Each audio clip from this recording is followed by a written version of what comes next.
Pero me que passa a ver arriba e perspectiva não para 2023 que está mostra de tá positivo.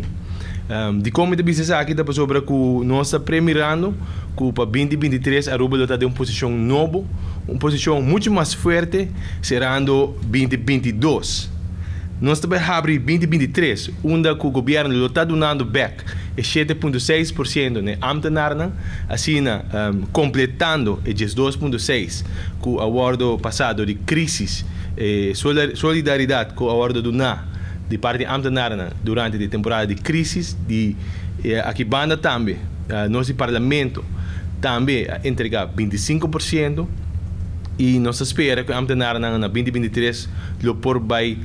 completamente no salário oficial, vai acabar no salário total, mas também no benefício secundário na 2023, que vai fortificar a hora aí no poder de compra seguro.